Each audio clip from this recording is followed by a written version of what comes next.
శ్రీలీల గారితో మీకు ఏమన్నా ఒక పాట ఏదో మీకు ఉంది అని మేము విన్నామండి. నాకా ఊరుకోండి. ఈ స్క్రిప్ట్ మీరు రాసుకుంటారా లేకపోతే మామూలుగా వచ్చేస్తారా? వాళ్ళకి నాకు కొంతమంది హీరోలు అంటే ఇష్టం, దాంట్లో ఈయన ఒకడు. లేదు నాకు ఒక క్రేజీ క్రేజీ థింగ్స్ అని భలే ఉంటాయి ఇలాంటి. అడగండి మంద ఇదంతా అంతే. అందరికీ నమస్కారం. ఈ అక్టోబర్ 31వ తారీఖున మాస్ మహారాజా మాస్ జాతర వరల్డ్ వైడ్ జరగబోతుంది అనమాట. మరి థియేటర్లో ఈ జాతరని చూడడానికి మాస్ ఆడియన్స్ అందరూ రెడీగా ఉన్నారని నాకు తెలుసు. బట్ ఈ మాస్ జాతర గురించి చెప్పడానికి దీన్ని క్రియేట్ చేసిన డైరెక్టర్, అలాగే దీంట్లో అలా నవ్వులు పూయించిన ఆది గారు, అండ్ ఈయన గురించి ఏం చెప్తాను చెప్పండి. చెప్పాల్సిన అవసరం లేదు. ఆటోమేటిక్గా ఆయన ఫ్రేమ్లో ఉన్నారంటే అది బాక్స్ ఆఫీస్ బద్దలయ్యే ఫ్రేమే అనమాట. సో మాస్ మహారాజా రవితేజ గారు మనతో పాటు ఉన్నారు. ఆలస్యం చేయకుండా ఇంటర్వ్యూ స్టార్ట్ చేద్దాం రండి. హలో అండి. జనరల్లీ ఆలస్యం చేయకుండా ఈ స్క్రిప్ట్ మీరు రాసుకుంటారా లేకపోతే మామూలుగా వచ్చేస్తారా? మామూలుగానే అండి. ఫ్లో వచ్చేస్తా. ఓకే, స్టార్ట్ చేయండి. కాదు, మామూలుగా ఆలస్యం చేయకుండానే ఏదో ఊతపదం అంటూ ఉంటాం, కానీ నిజంగా మీరు వస్తున్నారంటే ఆలస్యమే చేయలేం. 11ంటికి స్టార్ట్ అవుతుంది ఇంటర్వ్యూ అంటే 12ంటికి వచ్చే మేము, మీరు వస్తున్నారంటే 11ంటికి ఇంటర్వ్యూ స్టార్ట్ అవుతుందంటే 10ంటికే రావాల్సి వస్తుంది. అది తిట్టుకుంటున్నారు అనమాట. మరి నేనేం చేయను, నాకు ఆ టైం అనేది ఉంది కదా చాలా. నేను అదొక మరి ఏం ప్రాబ్లం, నేనేం చేయలేను. I can't help it. But that's perfect. అసలు అంటే ఇది టైంకి స్టార్ట్ అయిపోతుంది, దాని తర్వాత పనులన్నీ టైంకి చేసుకోవచ్చు అనిపిస్తుంది అనమాట మీ ఇంటర్వ్యూ ఉన్నప్పుడు. Firstly like again sir, wait చేస్తూ ఉంటాం, మీరు వస్తూ ఉంటారు, బాక్స్ ఆఫీస్ని కొల్లకొట్టి వెళ్తూ ఉంటారు డెఫినెట్గా. అండ్ ఈ సినిమా కొంచెం వెయిటింగ్ ఎక్కువైందిలేండి. దీని కొంచెం వెయిటింగ్ కొన్ని కారణాల వల్ల, కొన్ని లైక్ ఆల్రెడీ చెప్పాను, ఇంజురీ వల్ల వెళ్ళేది. ముందు సంక్రాంతి రిలీజ్ అవ్వాలి, ఆ తర్వాత సమ్మర్ మే అనుకున్నాం, వినాయక చవితి అనుకున్నాం. సర్లేండి, ఇట్స్ ఓకే. రైట్ టైం అనేది ఉంటుంది కదా సార్. ఆఫ్ కోర్స్, ఇప్పుడు ఏది జరిగిన మన మంచిగా ఏదో అంటున్నాయి కదా. ఎగ్జాక్ట్లీ, ఇదైతే మన మంచిగా సార్. ఇంజురీ అంతా ఓకే కదా సార్? All good, perfect. అయ్యో, అది ఇంజురీ అయిన తర్వాత మళ్ళీ ఫినిష్ చేసాం సినిమా. రైట్. అండ్ మాస్ జాతర డెఫినెట్లీ మాస్ మహారాజా, అది ఆడియన్స్ మీ అందరికీ అంటే మీకు ఇచ్చింది, ప్రజల నుంచి ప్రేమతో ఇచ్చింది మాస్ మహారాజా అన్న పేరు. అండ్ టైటిల్ కూడా అదే వస్తుంది అనమాట ఇప్పుడు, మాస్ జాతర అనేది. How excited sir? Definitely waiting అనేది ఉండింది, బట్ దానికి ఫుల్ స్టాప్ చెప్తూ October 31st రిలీజ్ అవుతుంది. అండ్ ఫర్ యూ ఎలా ఉంది? మాకైతే వెయిటింగ్. అంటే నాకు తెలిసి ఇంత గ్యాప్ ఇప్పుడు రాలా ఇంతకుముందు. అంటే నాకు తెలిసి సినిమా అంటే స్టార్ట్ అయిన తర్వాత మామూలుగా గ్యాప్ వచ్చి ఉండొచ్చేమో, కానీ ఒక సినిమా స్టార్ట్ అయిన తర్వాత ఇంత గ్యాప్ తర్వాత అనేది first time. But waiting. Let's I wish like Bhanu కోసం సినిమా చాలా బాగుండాలని కోరుకుంటున్నాను. రైట్. మామూలుగా ఆయన మధ్యలో కూర్చోబెట్టగానే అనుకుంటుంటాను. భానుగారు, ఈ మధ్య కాలంలో చూస్తే సినిమాలు, ఎస్పెషల్లీ ఫ్యాన్స్ కోసం సినిమాలు వస్తున్నాయి. అంటే ఈవెన్ అజిత్ గారి సినిమా చూసాం, ఫ్యాన్స్ కి ఒక పండగలా అనిపించింది ఆ సినిమా చూసి. అజిత్ గారి రీసెంట్ ఫిల్మ్, అంటే పాత అంటే ఓల్డ్ సినిమాస్ అన్ని కలిపి లైక్ ఆయన ఫ్రేమ్స్ అన్ని వేసి ఆయన వింటేజ్ లుక్ ఇవ్వడం జరిగింది. సో అలా ఫ్యాన్స్ కోసం రీసెంట్ డేస్ లో, బికాజ్ డెఫినెట్ గా ఇన్ని రోజులుగా అభిమానిస్తున్నారు కాబట్టి అభిమాన హీరోని ఓల్డ్ లుక్స్ లో కూడా చూడడం. మాస్ జాతర అని పెట్టారు, దీంట్లో కూడా మేము వింటేజ్ చూడగలుగుతామా రవితేజ గారిని అని గట్టిగా చెప్పొచ్చు. అంటే ఈ మాస్ జాతర అని టైటిల్ పెట్టింది సారే. మనదిదంతా అన్నది నేను పెట్టాను. ఇక్కడ ఏంటంటే మాస్ నేను sir fan, sir fan, sir Venky, Dubai scene. సరే నెక్స్ట్ సేమ్ క్వశ్చన్ ఏంటి అప్పుడు చూద్దాం. నేను సార్ ఇదే చెప్పాను, ఇంతకు ముందు కూడా చెప్పడం జరిగింది వేరే దగ్గర. సార్ ఫ్యాన్ ని, నాకు వెంకీ గానీ దుబాయ్ సీన్ అన్ని డైలాగులు నాకు గుర్తు. అటు నీది కాదు నాది కాదు, వాళ్ళకి నాకు కొంతమంది హీరోలు అంటే ఇష్టం, దాంట్లో ఈయన ఒకడు. లేదు నాకు. సో హీరో నచ్చినా ఫైనల్ గా రవితేజ గారు అందరికి నచ్చుతారు. So sir movie dialogues, Venky అయితే నాకు చాలా ఇష్టం, ఎన్నిసార్లు చూసాను తెలియదు. సో ఆ డైలాగ్ అన్ని నాకు గుర్తు. సో ఈడియట్ గానే అవన్నీ. సో నా ఫస్ట్ మూవీ సార్తో చేయడం నేను అసలు ఎక్స్పెక్ట్ చేయలేదు. ఇది అందులోనే ఆయన ట్యాగ్ లైన్ మాస్ మహారాజ్ అనేదానికి ఈ సినిమా టైటిల్ మాస్ జాతర అని పడ్డం. ఫస్ట్ యాక్చువల్గా మాస్ జాతర అనగానే చిన్న టెన్షన్ వచ్చింది, ఎందుకంటే మాస్ జాతర ఒక సాలిడ్ టైటిల్ అని అర్థమైంది. సో సో ఆఫ్టర్ నీ రెస్పాన్సిబిలిటీ పెరిగింది. ఇంకా బాగా సో బాగా వచ్చింది. That's what రీరైట్ చేసుకొని సీన్లన్నీ కొంచెం ఇంకా నెక్స్ట్ జరిగింది డెఫినెట్ జరిగినాయి. అండ్ సార్ ఏంటంటే సార్ స్క్రిప్ట్ జడ్జ్మెంట్ చాలా బాగుంటది. సార్ ఒక క్వశ్చన్ అడిగారంటే ఆ క్వశ్చన్ ఖచ్చితంగా వ్యాలిడ్ ఉంటది. నాకు కూడా ఏంటంటే యాజ్ అ రైటర్ గా ఎవరైనా క్వశ్చన్ చేస్తే చాలా ఇష్టం. అడిగితే ఇంకో డైమెన్షన్ లో సీన్ చూడడం కానీ అది నాకు చాలా ఇష్టం. సో సార్ చెప్పిన ప్రతిదీ ఒక చిన్న క్వశ్చన్ అడిగారు, దాని నుంచి కరెక్షన్ చేసి ఇమీడియట్ గా వేరే సీన్ చెప్పి అలాగా చాలా ప్రాసెస్ ఎంజాయ్ చేసాం మేము రైటింగ్ గానీ అండ్ మేకింగ్ విషయంలో కానీ. అది సూపర్ టాలెంట్ ఇతనిలో.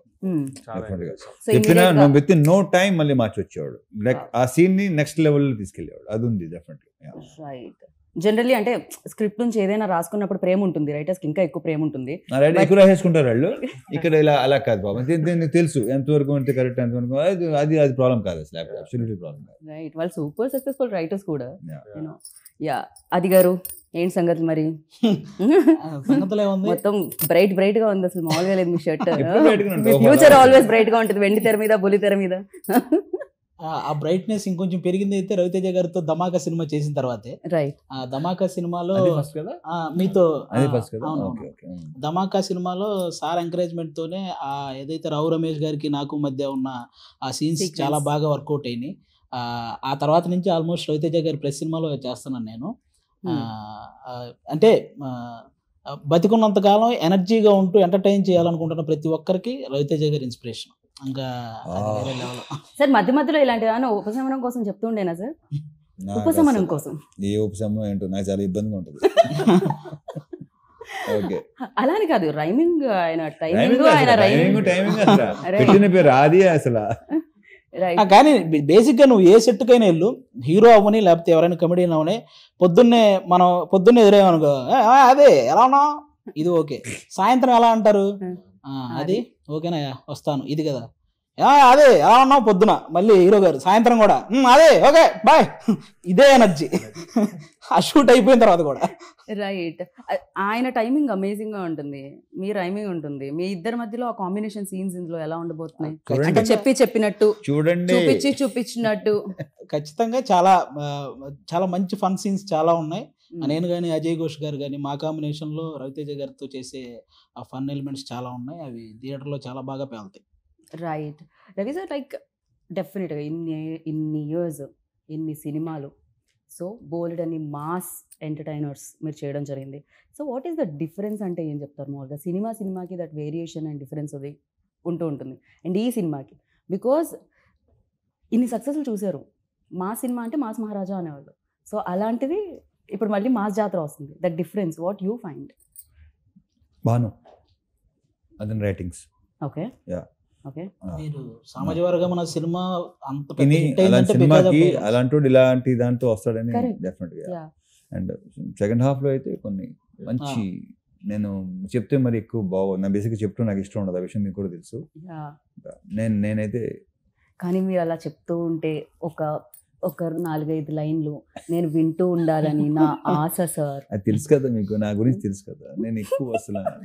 నేను ఎక్కువ మామూలుగా మీరు మామూలు కబుర్లు చెప్పకుండా ఎన్నైనా చెప్తాం.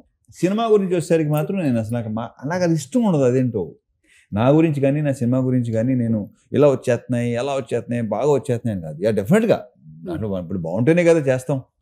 సో ఫస్ట్ టైం డైరెక్టర్ మనకి, అండ్ ఇది ఒకటి మాత్రం ఖచ్చితంగా చెప్పుకోను, మనకి ఇంకొక కమర్షియల్ డైరెక్టర్ వస్తున్నాడు, అది మాత్రం ఖచ్చితంగా చెప్పాను. అండ్ ఇంకొక విషయం సార్, ఇందాక రాగానే ఎంట్రీలో నేను మీ సిస్టర్ని కలిసాను సార్. ఆవిడ ఎల్డరా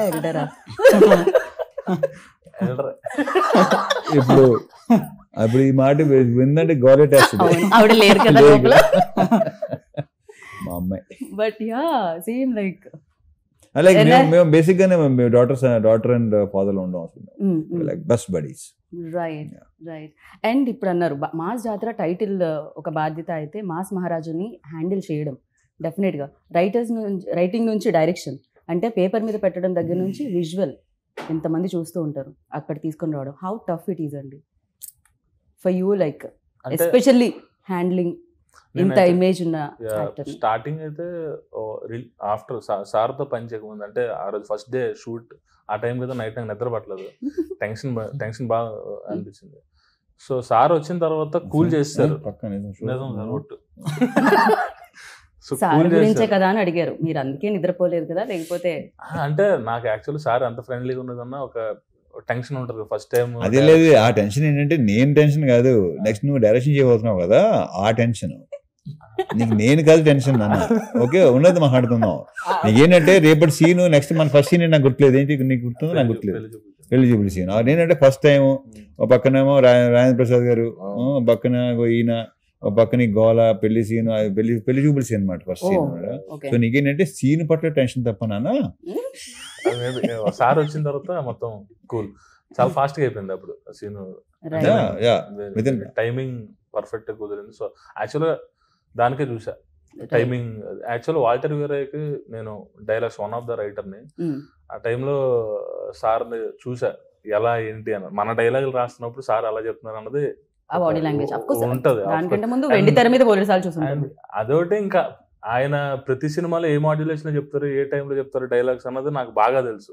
సార్ మీరు ఆ సినిమాలో వెంకీలో చేశారు కదా, అలా నవ్వాలి అని ఆయన. సో అలాగా నాకు చెప్పాను కదా సార్ ఫ్యాన్ చేస్తే ఎలా ఉంటుందో అలా ఉంది సార్. పేపర్లు చింపి విజిల్స్ వేసి ఫస్ట్ షో లైన్ లో నుంచొని దగ్గర నుంచి యాక్షన్ కట్ చెప్పి రవితేజ గారికి షార్ట్ ఉంది కొంచెం పిలవండి అనే వరకు వచ్చారు మీరు. ఇది అసలు ఇదొక పెద్ద కళ అన్నమాట. అది కాస్త ఫుల్ఫిల్ అయింది. అండ్ ఫస్ట్ సినిమా అనగానే సరే మనం అడుగుతాం ఎక్కడ భయపడ్డారు ఏంటి అని, at the same time memories చాలా ఉంటాయి కదా. ఒక బెస్ట్ మూమెంట్ ఇప్పటికీ అర్థం కాదు నాకు ఎందుకు. బెస్ట్ మెమరీస్, బెస్ట్ మూమెంట్స్ ఏంటండి, ఏం జరిగిందండి అక్కడ? మామూలుగా ఒక క్రేజీ థింగ్స్ అని భలే ఉంటాయి ఇలాంటి. అడగండి క్రేజీ థింగ్స్ మూమెంట్స్. ఆయన బర్త్డే కి మళ్ళీ మేము ఆ బెస్ట్ మెమరీ ఇద్దామని ఆ వీడియో కట్ చేసి వాట్సాప్ గ్రూప్ లో ఆ మెమరీ. ఈయన బర్త్డేకా? బేసిక్ గా మన ఇంటర్వ్యూని బయట ఎవ్వరు రోస్ట్ చేయక్కర్లా, రవితేజ గారు కంటిన్యూ రోస్ట్ చేస్తాం. రవితేజ గారు వస్తే అసలు లైక్ అందుకే ఇందాక అడిగారు మీరు ఇవన్నీ ప్రిపేర్ అవుతాయి. నేను ప్రిపేర్ అయింది జరుగుతుందా ఇక్కడ? అసలు బయటోడికి ఛాన్స్ ఇవ్వరు ఆయన, సెట్ లోనే maximum. But I love that energy like crazy. Yeah మీరు పాపం మీ మెమరీని అక్కడతో ఆపేశారండి ఆయన. అంటే ఎవ్రీడే ఒక మంచి మెమరీ లాగా ఉన్నా సార్తో చేసింది ప్రతి మూమెంట్ నాకు గుర్తుంది. Very happy. రైట్ సార్, నేను మిమ్మల్ని అడగా అనుకున్నా సార్, ఇన్నేళ్లుగా ఇండస్ట్రీలో సేమ్ అదే ఇమేజ్తో అదే క్రేజ్తో ఆల్మోస్ట్ లైక్ అంటే ఒక డ్రాప్ ఇలా అయినా మళ్ళీ దానికి 100 రెట్లు ఎగిసిపడ్డం అంటాం కదా, సో రేజ్ అవ్వడం. సో ఎలా సార్, ఎలా మెయింటైన్ చేయాలంటారు? డెఫినెట్లీ ఈ క్వశ్చన్ మీరు ఆన్సర్ చేస్తే మీకంటే ఎక్కువ ఆస్పైరింగ్ యాక్టర్స్కి యూజ్ అవుతుంది. అంటే నేనేంటంటే ఈ క్వశ్చన్కి ఆన్సర్ ఇన్సార్ కూడా చాలాసార్లు చెప్పాను. నేనేమంటే నెవర్ గివ్ అప్ అంటాను నేను. ఓకే, ఒకటే మాట, డల్ అవ్వద్దు, వర్క్ చేస్తాను ఉండండి, డెఫినెట్లీ మీకు తిరిగి వస్తుంది.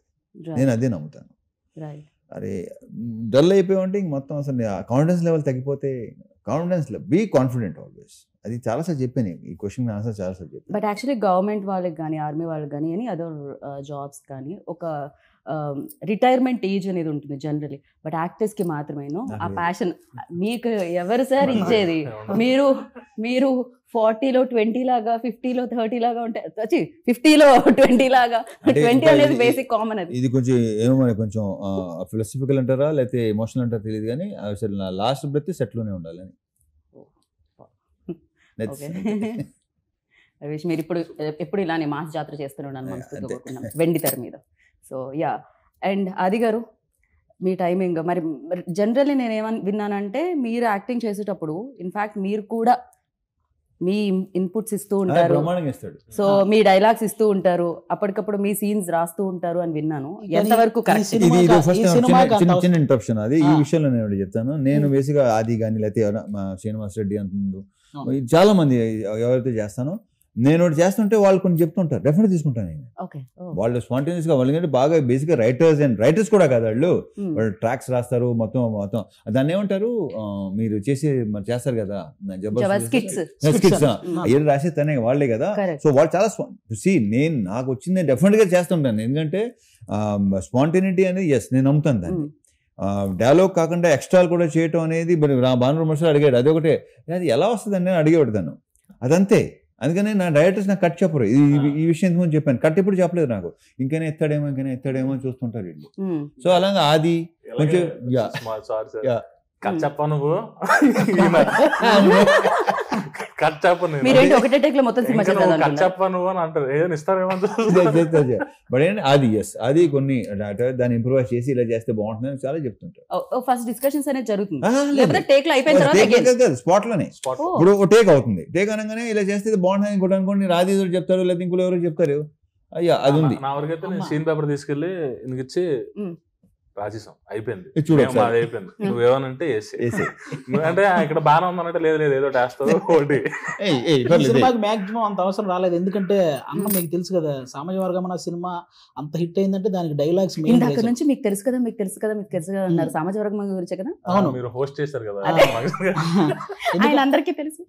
ఎందుకంటే ఆ సినిమా డైలాగ్స్ వల్లే అంత బాగా ఆడింది, అంటే ఆ డైలాగ్స్ రాసింది ఈయన కాబట్టి. డైలాగ్స్ పరంగా ఈ సినిమాలో అసలు మీకు ఫస్ట్ హాఫ్ సెకండ్ హాఫ్ అసలు బేభత్సంగా ఉంటాయి, చాలా కావాల్సిన డైలాగ్స్ ఉంటాయి ఎంజాయ్ చేయడానికి. కానీ అలాగే మాస్ రిలేటెడ్ డైలాగ్స్ కానీ హీరో గారు చెప్పేవి అవన్నీ అదిరిపోతాయి. ఇంకా హీరో గారు చెప్పినట్టు ఆయన నిజంగానే ధమాకా సినిమాలో నా just half day shoot, half day just Rao Ramesh గారికి నాకు మధ్య ఆయన్ని కారులో డ్రాప్ చేశారు, హాఫ్ డే షూట్. అది తర్వాత అక్కడ పేలిన 2 జోకులు ఎడిటింగ్ టేబుల్ మీద సార్ చూసి ఈ ట్రాక్ని డెవలప్ చేయండి అని ఆ సినిమా అంతా డెవలప్ చేయించారు. అది అలా డెవలప్ అయిన ట్రాక్ అది. లైక్ అంటే డెఫినెట్ గా ఒక ట్రాక్ డెవలప్ అవుతున్నప్పుడు కొంచెం స్క్రీన్ టైమ్ లేదు, ఒక టైమింగ్ ఉన్న యాక్టర్ చేస్తుంటే నేను ఇంకా కావాలి. ఇంకా టైమింగ్ ఉన్న యాక్టర్స్ మనకు చాలా తక్కువ అన్నట్టు, అందులో timing is very important. So అలా ఎంత బాగుంటుంది ట్రాక్ అది హైలైట్ ట్రాక్ రావు రమేష్ గారిది అది. రైట్.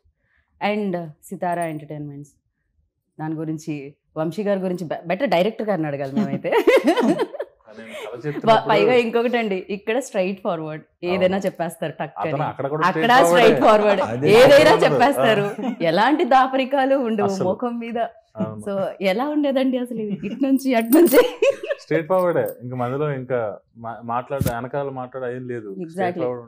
సో అది ఇంకా చాలా హెల్ప్ అయింది సినిమాకి, అంత స్ట్రైట్ ఫార్వర్డ్ గా క్లియర్ అండ్ ఓపెన్. వంశీ గారి స్పీచెస్ ఎంత హైలైట్ తెలుసా, ఆయన ఏమైనా మాడుతుంటే లిటరల్లీ వంశీకి ఫ్యాన్స్ అసోసియేషన్ ఉంది. ఎగ్జాక్ట్లీ, ఆయన ప్రెస్ మీట్ పెట్టారంటే మామూలుగా ఉండదు అసలు. అలా నాకు తెలిసి ఏ ప్రొడ్యూసర్ కి ఆ రకంగా ఫ్యాన్స్ ఉండరేమో. అంటే ఆయన సినిమా మీద కూడా ఓపెన్ గా ఆయన వచ్చి చెప్పగలుగుతారు, ఇది ఇక్కడ అవ్వలేదు, ఇది ఇక్కడ అయ్యింది అని. అంటే అది చాలా తక్కువ మందికి ఉంటుంది అది యాక్సెప్ట్ చేయడం, అండ్ మళ్ళీ ఇంకోటి వస్తుంది ఇక్కడ కొడుతున్నాం అని చెప్పడం. That confidence level. ఆయన కథ చెప్తున్నప్పుడు నేను చెప్పాను, కథ విన్నారు అంత బాగుంది, తర్వాత మనం ఎడిట్ లో చూసినప్పుడు ఆ డైలాగ్ గుర్తు లేదేంటి నువ్వు చెప్పినప్పుడు అన్ని గుర్తున్నాయి ఆయనకి, అంత మెమరీ ఉంది. మళ్ళీ అదేంటి అది ఆయన బాగా నవ్వుకున్నాను, ఆ డైలాగ్ లేదేంటి అది ఉంది అని మళ్ళీ అలాగా అతనికి మెమరీ కూడా చాలా ఎక్కువే. రైట్, బాగా అంటే విన్నట్టుగా ఉంటారు కానీ అన్ని వింటారు. అండ్ ప్రొడక్షన్ వాల్యూస్ గురించి ఇన్ని సినిమాలు చేస్తున్నారు, ఇన్ని సక్సెస్ఫుల్ కడుతున్నారు, సో అడగాల్సిన అవసరం లేదు, మీరు అడిగిందా ఆటోమేటిక్గా ఇచ్చేసి ఉంటారు. సో శ్రీలీల గారితో మీకు ఏమన్నా ఒక పాట ఏదో మీకు ఉంది అని మేము విన్నామండి.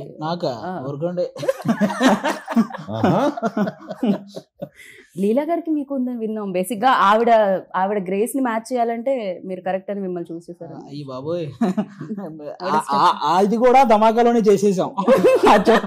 ఆ సాంగ్ లో పల్సర్ బైక్ సాంగ్ లో మమ్మల్ని కూడా చిన్న ఇన్వాల్వ్ చేశారు, అప్పుడే ఇలాగ చచ్చిపోయాం వాళ్ళిద్దరితో, హీరో గారు హీరోయిన్ గారితో. మాకు రైట్. అండ్ ధమాకా హిట్ తర్వాత ఈ కాంబో ఉండాలి అని అంటే రవితేజ గారు ఎనీహో దేర్, సో శ్రీలీల గారు కూడా. బేసిక్ గా ఏంటంటే సోషల్ మీడియాలో ఆల్మోస్ట్ ఒక కమర్షియల్ సినిమాని ఆల్మోస్ట్ ఒక 80% చంపేశారండి. కమర్షియల్ సినిమా అనగానే ఇంకా ఏంటంటే కమర్షియల్ సినిమా అనే ఇదికి తీసుకొచ్చారు చాలా మంది. కానీ కొంతమంది ఎంతమంది ఉంటారు, మనం అనవసరం చాలా మంది అనుకుంటాం. సారీ టు ఇంటరప్ట్ ఆది గారు, బట్ వాట్ యు సే దీని మీద మీరేమంటారు? తన అన్న దాని మీద యు నెవర్ కేర్. సింపుల్, ఎప్పుడు కేర్ చేయలేదు, ఎప్పుడు. నెవర్ ఎఫెక్టెడ్ మీ. కానీ ఆడియన్స్ పరంగా ఆల్మోస్ట్ 80% ఆడియన్స్ రవితేజ గారు లాంటి వ్యక్తి నుంచి ఇలాంటి కమర్షియల్ ఎంటర్టైన్మెంట్ సినిమాలు చాలా గట్టిగా కోరుకుంటారు. నీకు అందుకే ధమాకా ముందు కూడా చూసి ఏంటంటే కమర్షియల్ అని అన్నారు, కానీ అదే ధమాకా 100 కోట్ల కలెక్షన్ వచ్చిందంటే బికాజ్ ఆఫ్ ఆయన నుంచి ఆ ఎంటర్టైన్మెంట్ కోరుకునే వాళ్ళు 80% ఆడియన్స్ మాకు కావాలి, రవితేజ గారి నుంచి ఆ ఎనర్జీ ఆ ఎంటర్టైన్మెంట్ కావాలని కోరుకునే వాళ్ళు ఉంటారు. దానికి ఈ మాస్ జాతర అనేది మళ్ళీ పర్ఫెక్ట్ సినిమా, ఆయన నుంచి ఆ ఎంటర్టైన్మెంట్ కోరుకునే వాళ్ళందరికీ. రైట్. అండ్ మాస్ డెఫినెట్గా ఏ హీరో అయినా ఫస్ట్ ఇండస్ట్రీకి వచ్చారంటే మాస్ హీరోనే అవ్వాలనుకుంటారు, ఎందుకంటే మాస్ మార్కెట్ అనేది చాలా ఎక్కువ అండ్ కమర్షియల్ సినిమాలకు ఉండే వెల్కమ్ అనేది చాలా ఎక్కువ. యాక్సెప్టెన్స్ అనేది చాలా కష్టం, ఒకసారి వచ్చిందంటే ఇంకా దానికి తిరగలేదు. Simple, very simple. Same time కొంచెం హీరో ఎవరైనా కాస్త ఎనర్జీ పెట్టి డైలాగ్ ని అవలీలుగా చెప్తూ ఉంటే రవితేజ గారిలా చేస్తున్నారు అంటారు. సో ఇది ఇది ఇది దేర్ సార్. అండ్ వాళ్ళు కూడా నాకు తెలిసినంత వరకు చాలా మంది aspiring actors that energetic portions చేయాలంటే నాకు తెలిసి మిమ్మల్ని రిఫరెన్స్ గా చూడొచ్చు. ఇప్పుడు ముందు ప్రో అయిన అట్లనే కదా ఇన్స్పిరేషన్ తీసుకుంటారు. ఎగ్జాక్ట్లీ. మేము చిరంజీవి గారిని తీసుకున్నాం. సో ఇప్పుడు నెక్స్ట్ వచ్చే వాళ్ళందరూ ఆయన తీసుకుంటారు, కొంత తీసుకుంటారు. సార్ మీరు చాలా మంది తీసుకుంటారు సార్, ఆల్రెడీ వచ్చిన వాళ్ళు తీసుకుని ఉంటారు, వచ్చే వాళ్ళు తీసుకుంటారు, ఇది జరుగుతూ ఉంటుంది ఎలాగో. అండ్ దీంట్లో కామన్ ఏంటంటే ఒక బ్లాక్ బస్టర్ సినిమా ధమాకాలో కామన్ అయింది, శ్రీలీల గారు, రవితేజ గారు అండ్ బీమ్స్ ఇస్రో. Beams also done a fantastic job for that film and music plays like a very important role అని చెప్పాలి. And here already Mass Jatra song ఇంకా 2 songs వస్తున్నాయి ఆన్ ద వే. బీమ్స్ గారు హైపర్ యాక్టివ్ అతను. యాక్చువల్గా ఏంటంటే కథ చెప్తున్నప్పుడే ఆయనలో కూడా ఒక రైటర్ ఉన్నారు కదా, స్పీచ్ మీద మైక్ ఇచ్చినప్పుడు ఆయన లిరిక్స్ తో పాడతాడు ఆయన, చాలా బాగుంటది. అండ్ తన లిరిక్స్ ఉన్నాయి చాలా గ్రౌండెడ్ అండి, అన్ని మీకు ఈజీగా పాడుకునేటట్టు ఉంటాయి అన్ని. కంటిన్యూ. సో కథ చెప్తున్నప్పుడే ఇక్కడ ఒక మాస్ పాట కావాలి అని అంటే ఒక నిమిషం ఆగండి సార్ అని చెప్పి ఆ తూమెర లవర్ పాడి ఆ మధ్యలో ఈడియట్ ది మిక్స్ చేశారు ఆయన. అప్పుడే ఓకే నాకు ఎలా ఉంటది అసలు, బా అయిపోయింది, పని అయిపోయింది, ఇదే కావాలి మనకి. సో అంత ఎనర్జీ, అంత హైపర్ యాక్టివ్ ఉంటారు. అండ్ అతను పాడేటప్పుడు కూడా ట్యూన్ గా కాదు, లిరికల్ గా పాడతాడు. లిరిక్స్ కూడా అతను మాక్సిమం అతను మంచి వర్డ్స్ పెడతారు. సో అతను సింగర్, మంచి మ్యూజిక్ డైరెక్టర్, మంచి లిరిసిస్ట్ కూడా. రైట్. అండ్ ఇందులో ఒక ఏ సాంగ్ చేయడం జరిగింది, ఏతో టెక్నాలజీ వచ్చిందనా లేకపోతే కాంబినేషన్ వల్లనా? బికాజ్ ఆఫ్ టెక్నాలజీ వచ్చినందుకు కూడా ఉంది కాబట్టే కదా ఆ డెసిషన్ తీసుకున్నాం. అదే that's mean, but A is very famous నౌడేస్ like. అందుకనే కదా ఏ వచ్చింది కాబట్టి సరే చక్రికి ట్రిబ్యూట్ అనే పాపం తను ఫీల్ అయ్యాడు. బాగుంది, మంచి ఐడియా అనుకుని చేసింది. రైట్. అండ్ మీ ప్రీవియస్ బ్లాక్ బస్టర్స్ అసలు Puri sir, you and Chakri గారు అంటే కాంబినేషన్. ఇప్పుడు నాది కానీ జగన్ది కానీ చక్రిది కానీ మొత్తం ఆ టైంలో ఉన్న ఒకేసారి కెరీర్లోనే ఒకేసారి స్టార్ట్ అయినాయి. Right right. సార్ మీ సినిమాల్లో ఫేవరెట్ సాంగ్స్ అంటే మేము అంటాం, అంటే చక్రి గారు టాపిక్ వచ్చింది కాబట్టి I'm just asking you. So bold అని ఉంటాయి, but the thing for you all time favourite అంటే ఎప్పుడైనా మీరు లాంగ్ డ్రైవ్ చేసేటప్పుడు, మీరు కార్లో వెళ్ళేటప్పుడు? గుచ్చి నంబర్ 1 నంబర్ 1 చూపులతో గుచ్చి. ఆ తర్వాత చాలా ఇచ్చాడు, చాలా బ్యూటిఫుల్ సాంగ్స్ ఉన్నాయి, బట్ ఆ సాంగ్ క్రియేట్ చేసిన ఇంపాక్ట్ మామూలు ఇది కాదు అసలు. ఇప్పటికీ అది అందుకే కదా మళ్ళీ పెట్టుకున్నాం. బట్ అది కొత్తగా అనిపించింది చాలా, అంటే నిజంగా టెక్నాలజీకి హ్యాట్స్ ఆఫ్ చెప్పాలి. బేసిక్ గా లేని వాళ్ళ వాయిస్ మళ్ళీ క్రియేట్ చేసి అండ్ ఒక సినిమాకి యూజ్ చేసి ఎలా జరుగుతుంది అంటే, కాకపోతే అందరం రైట్స్ తీసేసుకోవాలేమో సార్, లేకుండా కూడా చేసేస్తారేమో అని భయం. రైట్ తీసుకునే చేస్తారు. నా వాయిస్ కి నేను తీసుకుందాం అనుకున్నాను సార్. ఉంటుంది, ఏం పర్లేదు. సో అండ్ ఒక సినిమా చేసేటప్పుడు, ఎస్పెషల్లీ పాట చేసేటప్పుడు సెట్లో చాలా బాగుంటుందని నేను విన్నాను. అంటే ఆ వైబ్, ఆ ఊపు వేరని విన్నాను నేను. అండ్ ఇద్దరు ఇంత సూపర్ ఫెంటాస్టిక్ డాన్సెస్ ఉన్నప్పుడు, అండ్ శ్రీలీల సూపర్ డాన్సర్, నేను జస్ట్ ట్రై చేస్తాను పట్టుకోవడం. సార్ మేము చెప్పనే రెచ్చిపై చేశారు అసలు. ఇంకా లిరికల్ వీడియోలో చూపించలేదు, స్క్రీన్ మీద అయితే అసలు నెక్స్ట్ లెవెల్. ఇద్దరు కాంపిటేటివ్ గా చేశారు ఆ టైంలో. సార్ లైక్ బట్ ఫెంటాస్టిక్ వచ్చింది. అండ్ అంటే ఇప్పుడు ఆయన నన్ను ఆపుతారు, నేను అడిగితే ఏంటంటే ప్రతి ఇంటర్వ్యూలో డైలాగులు అడుగుతారు, ఇది అడుగుతారని. నేను ఈసారి హీరో గారిని కాదు, భాను గారిని అడుగుదాం అనుకుంటున్నాను. మీరు చెప్పొచ్చు, మీరు చెప్పరని నాకు తెలుసు, అందుకే ఇక్కడ అడుగుతున్నాను నేను. సో మీరు ఇప్పుడు డైలాగ్ చెప్పాలి. ఆయన డైలాగ్ నేను చెప్తే బాగోదండి, ఆయన చెప్పమంటే వదలదు అన్నారు. ఇంకా ఆయన ఆపమంటారు మామూలుగా, వదలొద్దు అంటే ఇంకా. చెప్పండి. Take number 1. మందే ఇదంతా. కొన్ని మాస్ జాతర మందే ఇంతంత అని చెప్పినా కొంచెం లెంత్ వచ్చేదిగా. మా ఓడి కెమెరా మీ వైపు సెట్ చేసేలోపు డైలాగ్ అయిపోయింది పాపం. అది గారు మీరు ట్రై చేయండి. అది గారు అంతే.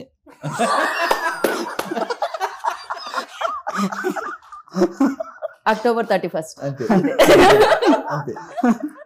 బట్ యా సూపర్, లైక్ అంటే వాళ్ళు భయపడుతూ చేస్తున్నారు అని అంటారు కానీ, but they enjoy a lot. As like మేము ఎలా అయితే స్క్రీన్ మీద మిమ్మల్ని చూసినప్పుడు ఎంజాయ్ చేస్తూ ఉంటామో, I hope this film like ఎలా అంటే ఏదైతే బ్రేక్ వచ్చిందో, అంటే అప్పుడు వస్తుంది ఇప్పుడు వస్తుంది అన్నారో, ఇప్పుడు 31st వచ్చేస్తుంది. అండ్ వచ్చిన తర్వాత ఇది కొన్నాళ్ల పాటు బ్లాక్ బాస్టర్గా వెళ్ళగాలని మనస్ఫూర్తిగా కోరుకుంటున్నాను.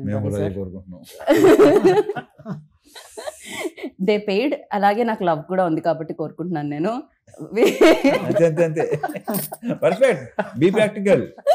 So and thank you so much. And ఇలానే మీరు ఎనర్జెటిక్ గా ఉండండి, ఆల్వేస్ ఇలానే సినిమాలు చేస్తూ ఉండండి, మమ్మల్ని ఎంటర్టైన్ చేస్తూనే ఉండండి. And thank you so much. Wish good luck. ఎంతసేపు అయిందో, ఇంటర్వ్యూ అయిపోయిందని సైకిల్ చేస్తున్నారు అక్కడ నుంచి. అప్పుడే అయిపోయిందా అనుకుంటున్నాను నేను. అయిపోయిందా అనుకుంటారు రవితేజ గారు, ఇంకొకళ్ళు వచ్చి సేమ్ అడుగుతారు ఎలాగో అని. So thank you so much. And విన్నారు కదా, అంతే 31st అక్టోబర్ మాస్ జాతర మందే అంతా చూసుకుందాం. Take care, bye.